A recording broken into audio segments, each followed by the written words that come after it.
So I'm going to share my screen.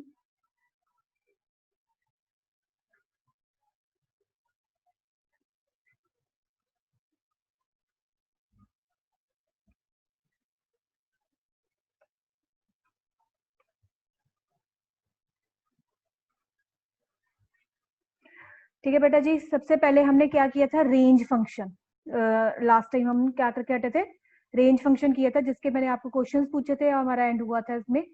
उसके बाद हम नेक्स्ट करने लगे हैं in and not in operator. In and not in operator. Prabhjot, unmute yourself and tell me, I enlarge my screen, is it visible properly now? Is it visible? Yes, ma'am. Okay. Yes, ma'am. It's visible. Thank you. So we are going to do in and not in operator. अब in operator का क्या है purpose, कि जब हमारे पास एक list है, जैसे कि देखिए यहाँ पे हमारे पास लिस्ट है 1 2 3 4, ठीक है। तो यहाँ पे हमने क्या लिख दिया कि 3 इन 1 2 3 4। इसका मतलब क्या है कि अगर 3 1 2 3 4 इस लिस्ट के अंदर एग्जिस्ट करता है तो हमारी क्या, वो हमें क्या प्रेजेंट करेगा, ट्रू। अगर नहीं, अगर वो नहीं उसमें एग्जिस्ट करता है तो हमें क्या देगा, वो फॉल्स। ठीक है, यहाँ पे देखिए उससे क्या लिखा है, 3 in 1 2 3 4 will return true as value 3 is contain in sequence 1 2 3 4। Simple. अब कहता है नेक्स्ट, उसने एग्जांपल दे दी आपको, 5 इन 1 2 3 4 will return false as value 5 is not contained in sequence 1 2 3 4 but 5 not in 1 2 3 4। अब ये हमने क्या किया है, एक है हमारे पास इन, एक है हमारे पास नॉट इन। अगर इन एग्जिस्ट करता है तो हमारी ट्रू स्टेटमेंट चलती है। ठीक है, मेरी बात ध्यान से सुनना। अगर इन ऑपरेटर चलता है और हमारी वैल्यू सीक्वेंस में एग्जिस्ट करती है तो हमारी कौन सी स्टेटमेंट चलती है, ट्रू स्टेटमेंट। इसके ऑपोजिट, इसके ऑपोजिट हमारे पास क्या है, नॉट इन। मतलब 5 अगर सीक्वेंस के अंदर एग्जिस्ट नहीं करता है तो हमारी कौन सी स्टेटमेंट चलती है, ट्रू स्टेटमेंट। मतलब वो उसके ऑपोजिट है। मैं दोबारा से फिर से रिपीट कर रही हूँ मेरे बेटा जी, अगर इन ऑपरेटर हम यूज कर रहे हैं और वो पर्टिकुलर वेरिएबल सीक्वेंस के अंदर एग्जिस्ट करता है तो हमारी कौन सी स्टेटमेंट चलेगी, ट्रू स्टेटमेंट। और अगर हम नॉट इन यूज कर रहे हैं तो अगर वो पर्टिकुलर वेरिएबल हमारी सीक्वेंस के अंदर एग्जिस्ट नहीं करता है तो हमारी कौन सी स्टेटमेंट चलेगी, ट्रू स्टेटमेंट। क्या मेरी बात समझ में आई आपको? ठीक है जी, ये दोनों एक दूसरे के ऑपोजिट हैं। कोई बच्चा कुछ पूछना चाहता है इसके बारे में, मैं प्रोग्राम दिखाऊं नहीं तो? चलिए, मैं अब आपको इसके रिलेटेड ही प्रोग्राम शेयर करने लगी हूँ।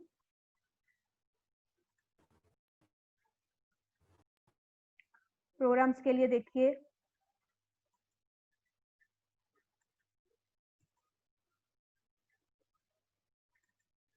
तो मेरे बच्चे सबसे पहले हम इनकी एग्जांपल लेंगे। ये देखिए मेरे बेटा जी, एक प्रोग्राम बनाया है मैंने अब आपके लिए। अब हमने क्या लिखा, यहाँ पे हमने इफ स्टेटमेंट कर ली बेटा। अब हमने हर स्टेटमेंट को डिफरेंट वे से मोल्ड करके जहां पे हमारी जो रिक्वायरमेंट है उसके अकॉर्डिंग उसको यूज करना सीखना है। ठीक है, तो मैंने इन ऑपरेटर को मेंशन करने के लिए मैंने ये इफ स्टेटमेंट के अंदर से लगाया। मैंने क्या लिखा है यहाँ पे मेरे बेटा, if 3 in 1 2 3 1 2 4 5 colon print it is in the list, else print it is not in the list। तो आप अपने आप इसको ज्यूम कर सकते हैं कि 3 तो एग्जिस्ट उसमें कर ही नहीं रहा, 1 2 4 5 में एग्जिस्ट करता नहीं। तो जब हम इस प्रोग्राम को रन करेंगे तो क्या लिखाएगा, it is not in the list. ठीक है, तो हम इसको रन करके देखें, वो कहता है it is not in the list, that is our in operator. ठीक है मेरे बच्चे, अब ये तो वैल्यू हमने मेंशन की है, मैंने 3 जो है मेंशन किया है। अब हम ऐसा प्रोग्राम बनाएंगे जिसमें यूजर वैल्यू मेंशन करेगा और हम उसको बताएंगे कि क्या वो सीक्वेंस में एग्जिस्ट करता है या नहीं करता है। मतलब हम यूजर से वैल्यू पूछने लगे हैं। ठीक है बेटा, तो उसके लिए हमने क्या किया, देखिए मेरे बच्चे, ये मैंने प्रोग्राम ओपन किया। यहाँ पे मेरे बच्चे मैंने यूजर से वैल्यू पूछी, मैंने कहा a is equal to int input enter the value. Simple कर लिया हमने यहाँ तक। फिर हमने क्या किया, इफ ए इन 1 4 3 2 5, मैंने लिस्ट की वैल्यूज दे दी हैं, ठीक है, print this is in the list, else print this is not in the list. तो अगर यूजर ने 1 4 3 2 5 के अलावा कोई और वैल्यू डाली तो हमारी कौन सी स्टेटमेंट चलेगी? False statement, that is this is not in the list. अगर वो सेम वैल्यू जो हमारी सीक्वेंस में एग्जिस्ट करती है, अगर वो डालता है तो क्या प्रिंट हो जाएगा? This is in the list. ठीक है बेटा, इसको हम रन करें। तो मैंने इसको रन किया, कहता है एंटर द वैल्यू, मैंने कहा 5, कहता this is in the list. Same way से मैंने इसको रन किया, कहता है एंटर द वैल्यू, मैंने इसको बोल दिया 9, कहता है this is not in the list. Simple, very easy. I hope it is clear to you. Next मैं आपको जो प्रोग्राम इसी के रिलेटेड दिखाना चाहती हूँ मेरे बेटा, वो देखिए क्या है। अब मैंने यहाँ पे यूजर से क्या पूछा, मैंने यूजर्स को बोला कि अब पहले हमने कौन सी इंट वैल्यू ली है, स्ट्रिंग वगैरह, और उसको भी देख लें। ठीक है, मैंने कैरेक्टर वैल्यू के मैंने क्या लिखा, A is equal to input enter the value. ठीक है, अब यूजर्स में कोई भी अल्फाबेट डालेगा, अगर वो अल्फाबेट मेरे स्ट्रिंग में एग्जिस्ट करता होगा तो वो क्या कहेगा? इट इज सॉरी, मैंने इसमें नॉट इन की एग्जांपल दी है आपको। ठीक है मेरे बेटा, मैंने यहाँ पे आपको नॉट इन की एग्जांपल दी है। अगर वो एग्जिस्ट नहीं करता होगा तो वो क्या देगा? हमारी ट्रू स्टेटमेंट चलेगी, it's not in the string. Otherwise हमारी फॉल्स स्टेटमेंट चलेगी, it is in the string. मेरे बच्चे ध्यान से याद रखो इस बात को कि इफ की जो फर्स्ट जो हमारी स्टेटमेंट होती है वो क्या होती है? ट्रू। और एल्स के अंदर जो स्टेटमेंट आती है हम उसको क्या बोलते हैं? फॉल्स। ठीक है, तो नॉट इन क्या है? इनके ऑपोजिट चल रहा है। तो जब वैल्यू एग्जिस्ट नहीं करती तो हमारा क्या चल रहा है? True statement, it's not in the string. हम इसको रन करके देखें, तो हमने इसको रन किया तो कहता है एंटर द वैल्यू। मेरे पास स्ट्रिंग कौन सा है? स्कूल है ना, तो मैंने यहाँ पे क्या डाल दिया? एच। जैसे मैंने एंटर किया वो कहता है इट्स मैंने उसको ऑपोजिट लिख दिया हुआ है, इट्स इन द स्ट्रिंग। यहाँ पे क्या आना था? It's not in the string. Okay, मैंने उसको ऑपोजिट कर दिया, ऊपर नॉट इन कर दिया, उसको कर दिया। 1 मिनट, यहाँ पे देखिए मेरे बेटा जी क्या आएगा? It's not in the string,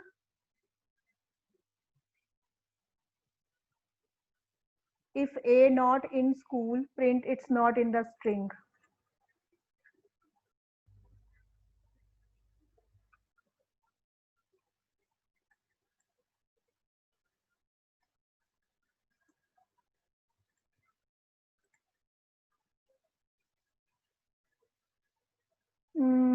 one minute, मैंने कुछ गलत कर दिया इसका। Yes, it's the value is not in the string. ठीक है, टी डाला मैंने, यहाँ पे क्या आ रहा है? It's not in the string क्यों आ रहा है? क्योंकि जो टी है वो हमारा स्कूल के अंदर एग्जिस्ट नहीं करता है। अब ये हमने क्या डाला था? अल्फाबेट। अब नेक्स्ट इसकी एग्जांपल हम एक और करने लगे हैं, ये देखिए।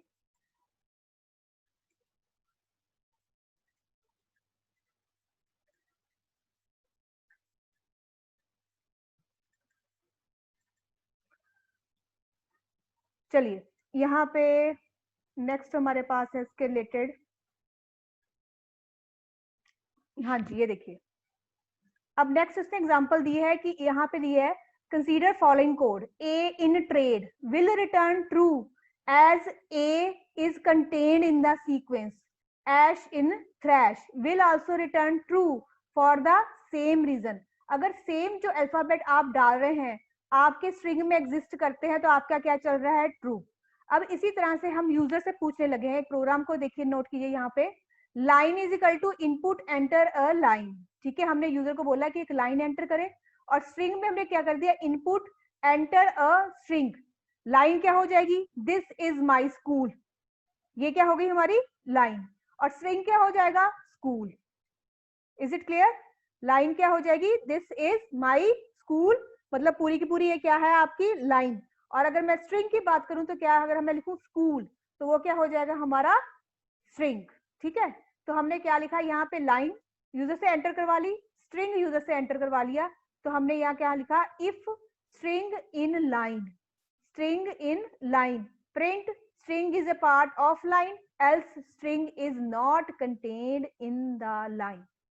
क्या ये आपको प्रोग्राम समझ में आया? ये हमने यूजर से उसकी इनपुट वैल्यू भी मांग ली, यूजर से ही हमने उसके जो है हमने जिसके साथ कंपेयर करना है वो सीक्वेंस भी मांग ली, दोनों चीजें मांग ली है। अब जो आप कहेंगे उसका न्यूमेरिक है, उसके लिए हम आगे कुछ और ऑप्शंस करेंगे जिसमें आप उसके साथ इसको अटैच कर पाएंगे। नेक्स्ट हमारी वही है कंडीशन। क्या ये आपको स्ट्रिंग के ये जो हमने अभी प्रोग्राम किया, या क्या आपको ये प्रोग्राम क्लियर है? किसी को क्लियर नहीं तो बेटा अनम्यूट योरसेल्फ।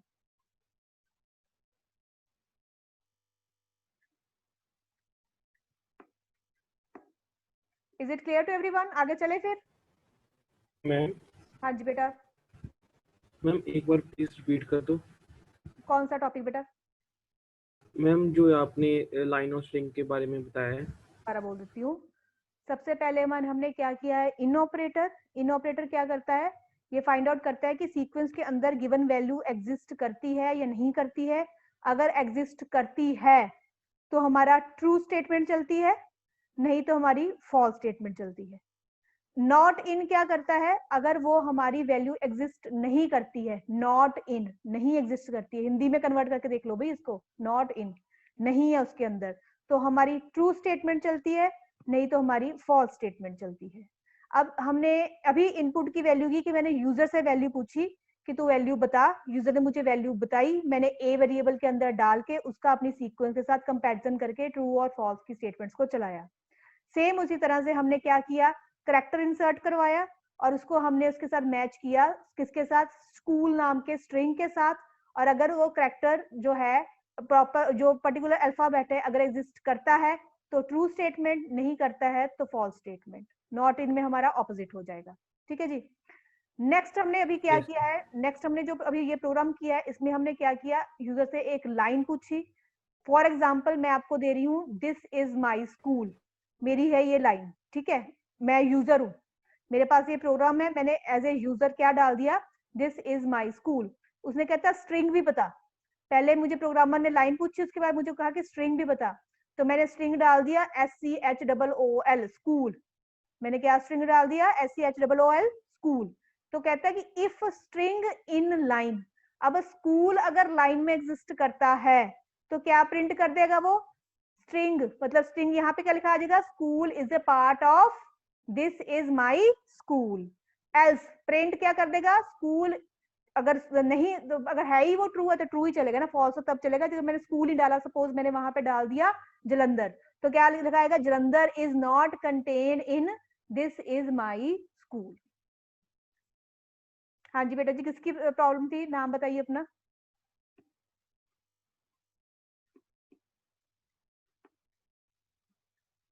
किसने पूछा अभी? चलो एनीवेज ठीक है, अब क्लियर हो गया सबको। किसी और को प्रॉब्लम तो बेटा जी अनम्यूट कीजिए अपने आप को। तो I think no response means clear. ठीक है, चले आगे। अब हम करने लगे हैं फॉर लूप। बहुत इंपॉर्टेंट लूप है आपका, क्योंकि इसके बेस पे हमारे कई चैप्टर एग्जिस्ट करेंगे आगे। तो ये लूप आपको लगाना अच्छी तरह से आना चाहिए।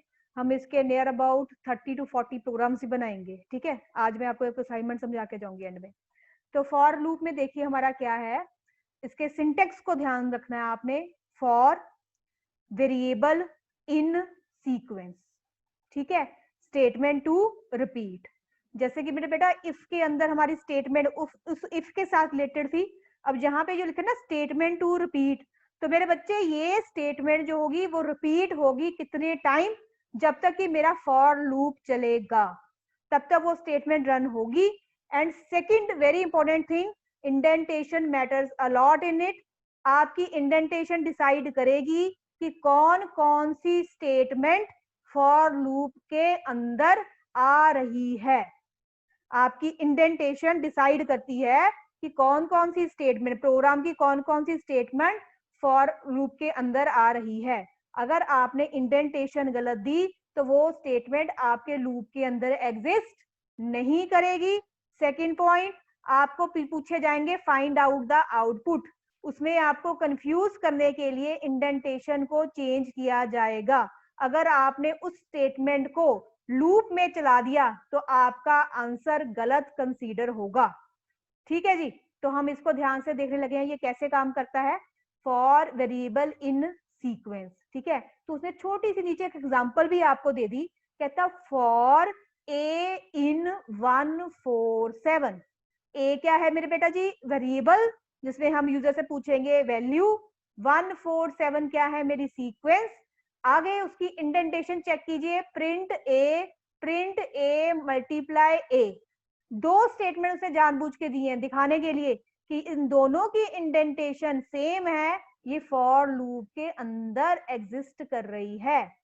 सपोज यहाँ पे ये प्रिंट स्टेटमेंट यहां से शुरू हो रही थी, आगे से फॉर के बिल्कुल नीचे से, तो वो प्रिंट ए इंटू ए आपके फॉर लूप के अंदर नहीं आनी थी।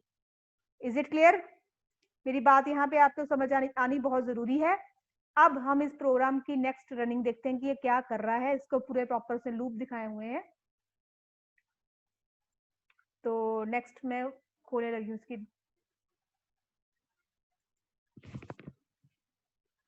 तो मेरे बच्चे यहाँ पे वो बता रहा है कि इसका लूप कैसे चल रहा है। तो उसने लिखा कि a इन 147। तो ध्यान से देखिए, a की वैल्यू जो है हमने क्या किसके साथ ज्वाइन कर दी है? सीक्वेंस के साथ। अब इसमें क्या होगा? इसमें हमने यूजर से वैल्यू नहीं पूछी, इसमें हमने उसको फॉर स्टेटमेंट के साथ अटैच कर दिया है। हम उसमें ट्रू और फॉल्स ही देख रहे हैं, हम उसका हमने फॉर स्टेटमेंट के साथ अटैच कर दिया है। हमने इन को फॉर स्टेटमेंट के साथ अटैच कर दिया है। तो अब क्या होगा? a की वैल्यू फर्स्ट क्या होगी? 1। फिर a की वैल्यू दोबारा क्या हो जाएगी? 4। फिर a की वैल्यू नेक्स्ट क्या हो जाएगी? 7। पहले मैंने इन को इफ के साथ किया था अटैच, वहां पे मैंने उसकी ट्रू स्टेटमेंट और फॉल्स स्टेटमेंट चढ़ाई थी, ठीक है, यूजर से वैल्यू पूछ के। अब मैंने इनको फॉर स्टेटमेंट के साथ अटैच कर दिया मेरे बेटा।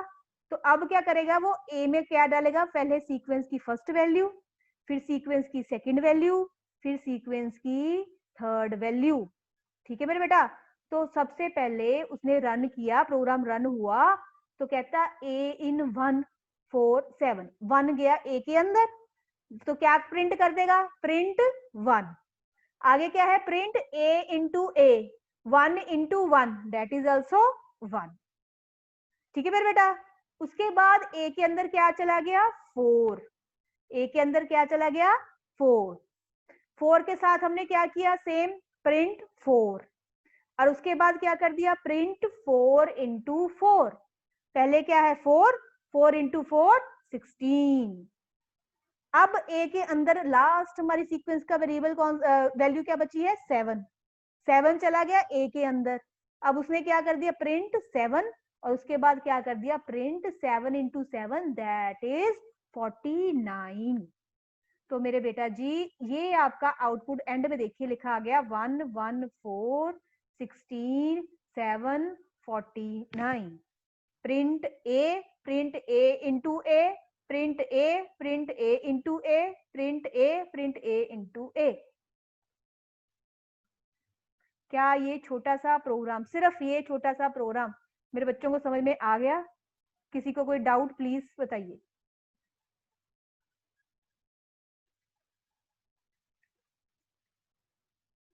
एनीवन?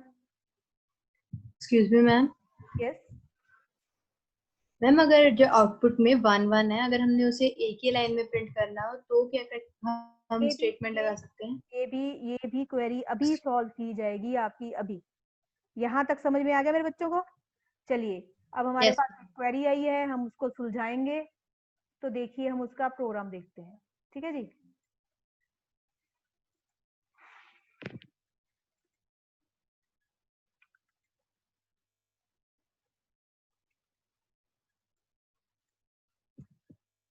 तो मेरे बेटा जी ये देखिए वही सेम प्रोग्राम आपका।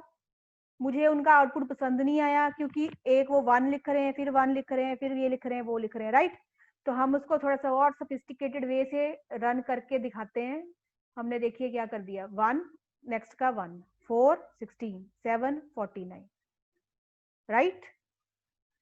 तो ये देखिए आपका क्या किया मैंने, एंड ऑपरेटर यूज किया। लास्ट टाइम याद है आपको, मैंने आपको सिखाया था एंड ऑपरेटर।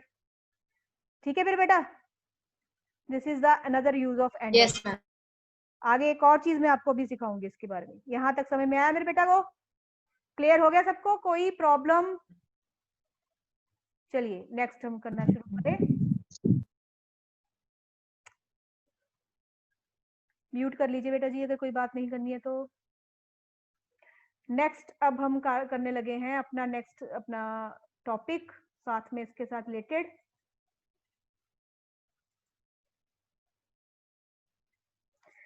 ये मेरे बेटा जी प्रोग्राम, ये देखिए। अब हमारे पास हमने अभी क्या किया था, न्यूमेरिक वैल्यू उठाई थी और उसको किया था फॉर लूप में, ठीक है। अब हमने क्या कर दिया, फॉर सी एच।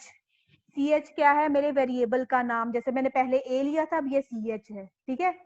तो सी एच इन काम, CALM काम। काम क्या है मेरा, एक स्ट्रिंग की सीक्वेंस, ठीक है जी। उसको कैसे उठाएगा वो, CALM, ठीक है। उसको पूरा नहीं उठाएगा, वो अलग अलग करके उठाएगा। प्रिंट CH, तो मेरे बच्चे वो क्या प्रिंट कर देगा, CALM, ठीक है। अब सेम उसी तरह से एक छोटा सा और एग्जांपल दे दी उसने, कहता for V in 1 2 3 print V into V into V।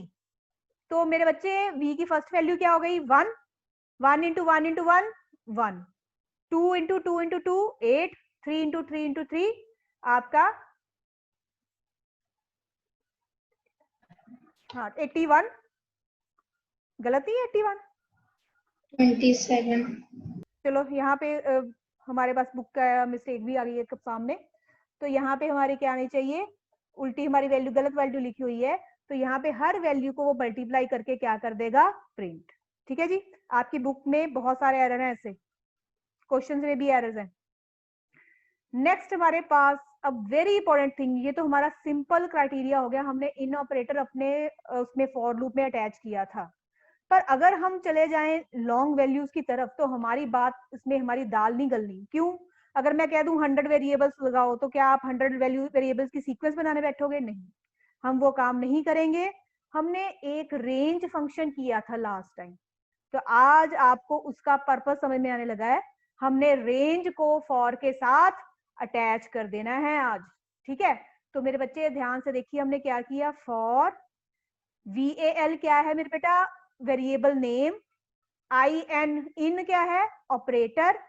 RANGE range क्या है मेरा, फंक्शन। 3 क्या है मेरे बच्चे, upper limit, sorry lower limit, comma 18 क्या है मेरी अपर लिमिट। और मेरी अपर लिमिट रेंज के अंदर इंक्लूड नहीं होती। उसके बाद मैंने क्या डाल दिया, कॉलन, और मैंने लिखा प्रिंट वैल। वैल क्या है मेरा, वेरिएबल। मेरे बच्चे जब भी आपने लाइन लिखनी ना, आपको एक एक वर्ड का मतलब पता होना चाहिए और उसका रीजन पता होना चाहिए हमेशा प्रोग्रामिंग में। फॉर द होल लाइफ ये बात मेरी हमेशा याद रखना, तभी वो प्रोग्राम आपका सक्सेसफुल है। नहीं तो आप रट्टा लगाएंगे तो उसका कोई मतलब नहीं, कोई सेंस नहीं है। तो इसलिए मैंने एक एक वर्ड आपको एक्सप्लेन कर रही हूँ कि क्या है, क्यों है, ठीक है मेरे बेटा। अब अगर ये प्रोग्राम हम रन करें, छोटा सा 2 लाइंस का प्रोग्राम है, तो बेटा मेरे क्या कर देगा वो, प्रिंट। वो क्या कर देगा, प्रिंट 3 4 5 6 7 एंड सो ऑन। कहां तक, 17 तक। कहां तक प्रिंट कर देगा वो, 17 तक। Is it clear? यहां तक कोई डाउट? कनव बत्रा, मैम हाँ जी, कौन बोल रहे बेटा जी? मैम गुरप्रीत मैम, हम VAL की जगह और कोई भी वैसे X और Y पुट कर सकते हैं ना? हाँ मेरे बच्चे, सबसे पहले बात हमने जो वेरिएबल की थी, तो मैंने आपको क्या कहा था, variable name can be anything but it should be logical, it should not start with the alphabet, okay ma'am. है ना, सॉरी एनी नंबर। अगर मैं यहाँ पे वैल 1 लिख दूँ वो ठीक है, अगर 1 वैल लिख दूँ वो रॉन्ग हो जाएगा, आपको एरर देगा। Variable name can be anything, यहाँ पे वैल लिखा है, आप A लिख लो, B लिख लो, C लिख लो, D लिख लो, आपकी मर्जी है।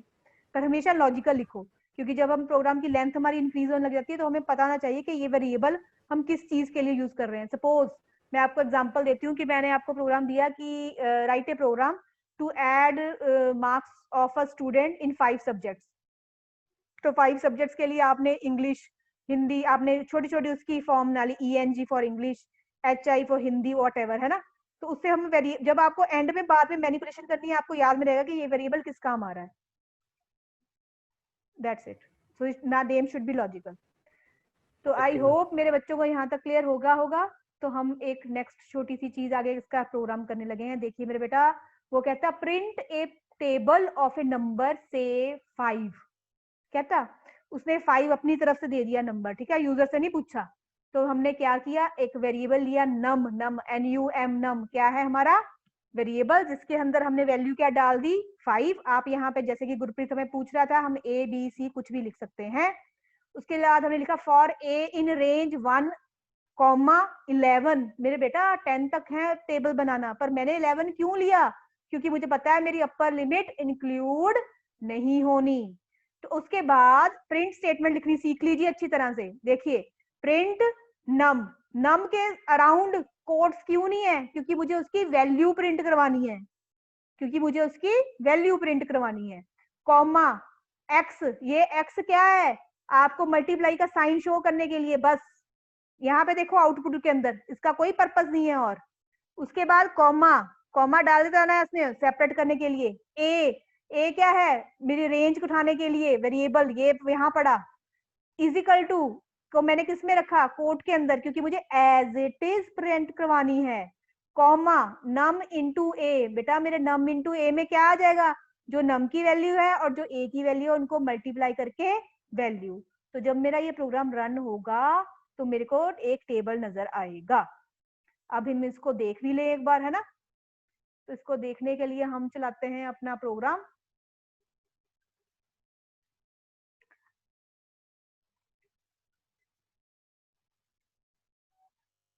ये रहा हमारा प्रोग्राम ऑफ टेबल। तो ये देखिए मेरे बेटा, मैंने यहाँ से क्या किया, टेबल ऑफ 3 बना लिया, नम इज इक्वल टू 3, और मैंने उसको क्या कर दिया 1 to 11, और इसको जब मैंने रन किया तो मेरा टेबल प्रिंट हो गया। सिंपल, ठीक है बच्चे।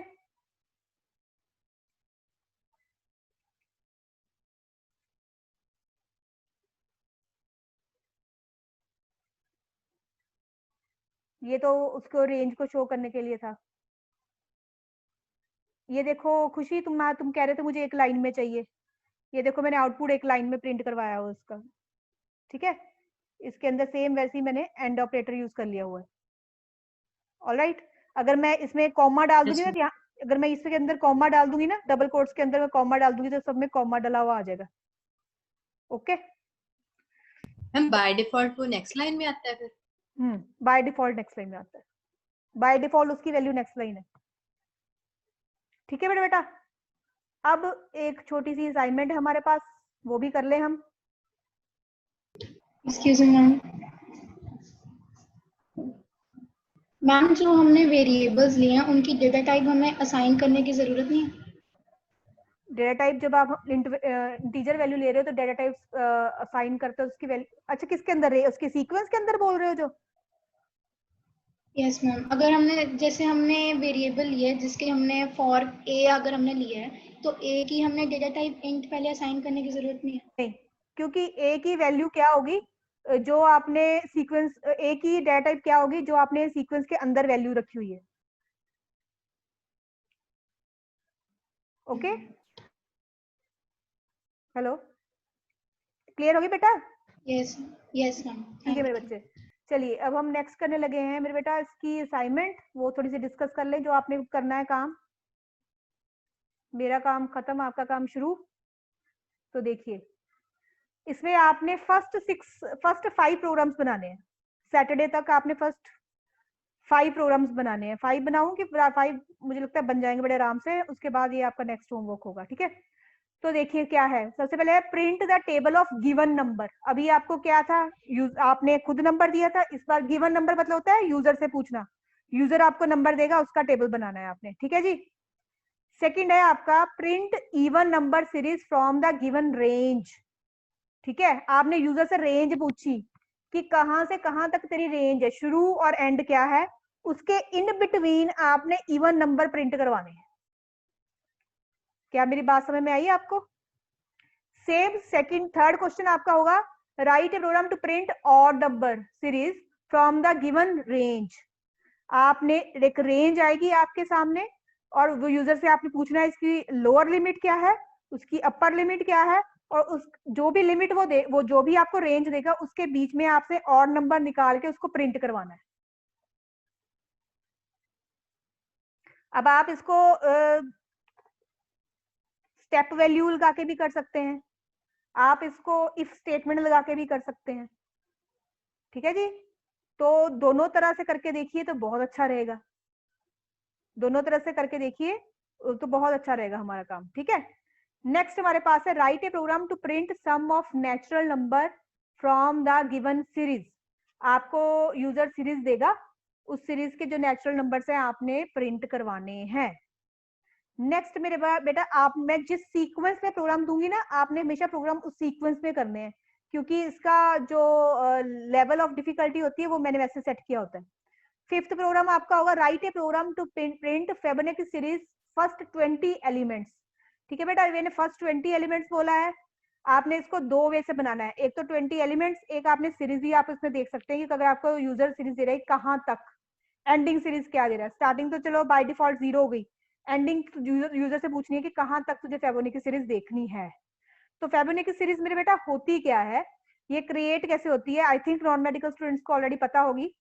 तो जैसे कि ये मैंने आपको थोड़ी सी एग्जांपल भी लिखी है, देखो यहाँ पे फर्स्ट वैल्यू क्या है हमारी 0, नेक्स्ट वैल्यू क्या है हमारी 1, ये हमारी डिफाइंड होती है। फर्स्ट वैल्यू 0 और सेकंड वैल्यू 1, ये हमारी डिफाइंड होती है फिबोनाची सीरीज में। ठीक है, थर्ड वैल्यू कैसे बनी है, 0 + 1 = 1, ये हमारी थर्ड वैल्यू बन गई है। अब सेकंड और थर्ड वैल्यू को ऐड करके 1 + 1 = 2, ये हमारी फोर्थ वैल्यू बन गई है। और उसके बाद नेक्स्ट पीछे से आगे, अब ये सीरीज को आगे आगे जाते जाओ, 1 + 2 क्या हो गया 3, ये आपका नेक्स्ट बन जाएगा। 2 + 3 = 5, 5 + 3 = 8। ठीक है मेरे बेटा जी, ये है आपकी फिबोनाची सीरीज। तो आपने इसको ट्राई जरूर करना है, आपने ये नहीं कहना, अब सबसे इंपॉर्टेंट थिंग आपने ये नहीं सोचना कि जो इजी प्रोग्राम है हम बना लिए, 5 प्रोग्राम बनाए थे, मिले थे 4 कर लिए, फिफ्थ हमने किए ही नहीं, ट्राई ही नहीं किया, कह दो मैम को हमें आता नहीं, हमसे नहीं हुआ। नहीं जी, ऐसे मत कीजिएगा, आपने पूरा जोर लगाना है प्रोग्राम के ऊपर, तभी आपको फायदा होगा, नहीं तो आपको प्रोग्रामिंग का कोई बेनिफिट नहीं हो पाएगा। जिस दिन आपने जितने प्रोग्राम मैंने दिए सारे खुद सॉल्व कर लिए, उस दिन आप समझिए आपको प्रोग्रामिंग आ गई है।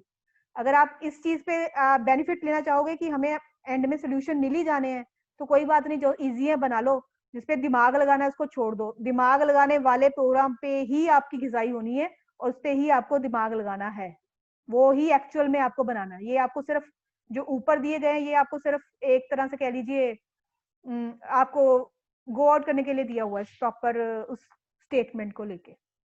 तो फर्स्ट 5 प्रोग्राम्स आपके आज है थर्सडे, फ्राइडे, सैटरडे को आपने डिस्कस करने हैं। और मेरे बेटा जी इस बार आपका नाम लिया जाएगा और आप स्क्रीन शेयर करेंगे और अपना प्रोग्राम दिखाएंगे, और आपकी कोई भी प्रॉब्लम है वो आपकी कल शाम तक मेरे पास आ जानी चाहिए।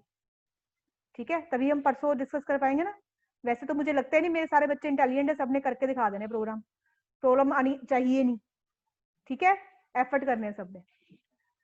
नेक्स्ट जो प्रोग्राम्स हैं ये मैं आपको सैटरडे को बताऊंगी कि क्या करना है इसमें आपने, ये आप सैटरडे को करेंगे।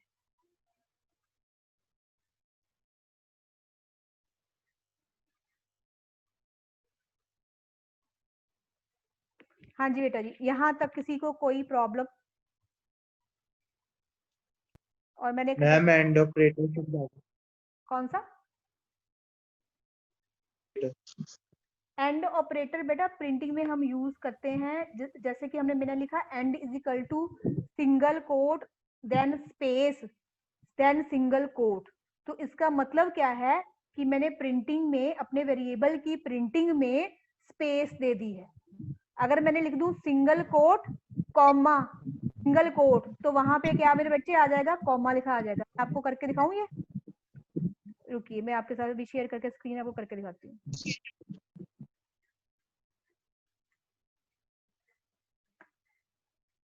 जैसे कि हमने प्रोग्राम्स किए थे अभी,